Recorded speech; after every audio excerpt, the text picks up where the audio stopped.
Hi all, good morning. Coffee ಮಾಡೋಣ ಅಂತ ಮನುಗೆ ಹಾಲು ತಗೋತಾ ಇದ್ದೀನಿ. ಮನುಗೆ ಕಾಫಿಗೆ ಹಾಲಿಟ್ಬಿಟ್ಟು ನಾನು ಫ್ರೆಶ್ ಕುಡಿಯೋಣ ಅಂತ ಕುಡಿತಾ ಇದ್ದೀನಿ. ಟಿಫನ್ಗೆ ಸಿಂಪಲಾಗಿ ಫ್ರೈಡ್ ರೈಸ್ ಮಾಡೋಣ ಅಂತೆಲ್ಲ ರೆಡಿ ಮಾಡ್ಕೊಂಡಿದ್ದೀನಿ.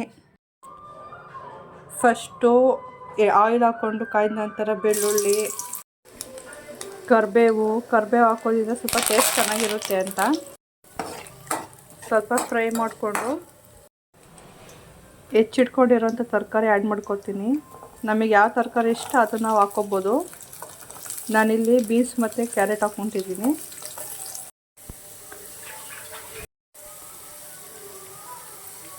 ರುಚಿಗೆ ತಕ್ಕಷ್ಟು ಉಪ್ಪು ಹಾಕ್ಕೊತಿದ್ದೀನಿ.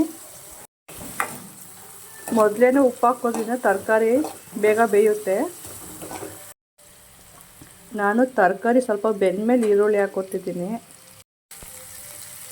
ನೀವು ಒಂದ್ಸಲ ಬೇಕಾದರೆ ಈ ಥರ ಟ್ರೈ ಮಾಡಿ ನೋಡಿ, ಚೆನ್ನಾಗಿರುತ್ತೆ ಟೇಸ್ಟು. ಈಗ ಎಲ್ಲ ಚೆನ್ನಾಗಿ ಬೆಂದಿದೆ ತರಕಾರಿ ಈರುಳ್ಳಿ ಎಲ್ಲ. ಮನು ನೀನು ತಿಂಡಿ ಮಾಡು, ನಾನು ಫ್ರೂಟ್ಸ್ ಕಟ್ ಮಾಡಿಕೊಡ್ತೀನಿ ಅಂತ ದಾಳಿಂಬೆ ಹಣ್ಣು ಬಿಡಿಸೆಲ್ಲ ಕೊಟ್ಟಿದ್ದಾರೆ. ಇವಾಗ ರೈಸ್ ಹಾಕೋತಿದ್ದೀನಿ. ಈಗ ಪೆಪ್ಪರ್ ಪೌಡರ್,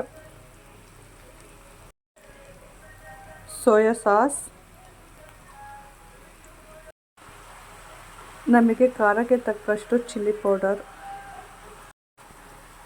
ಇವಾಗ ಅನ್ನದ ಜೊತೆ ಮಿಕ್ಸ್ ಮಾಡ್ಕೋಬೇಕು. ಫೈನಲಿ ಬಿಸಿ ಬಿಸಿ ಫ್ರೈಡ್ ರೈಸ್ ರೆಡಿ. ಟಿಫನ್ ಎಲ್ಲ ಆದಮೇಲೆ ನಾಳೆ ಪಡ್ಡು ಮಾಡೋಣ ಅಂತ ಅಕ್ಕಿ ಬೇಳೆ ಎಲ್ಲ ನೆನೆಸ್ತಾ ಇದ್ದೀನಿ. ನನ್ನ ವಿಡಿಯೋ ಇಷ್ಟ ಆದರೆ ಲೈಕ್ ಮಾಡಿ, ಶೇರ್ ಮಾಡಿ, ಕಮೆಂಟ್ ಮಾಡಿ.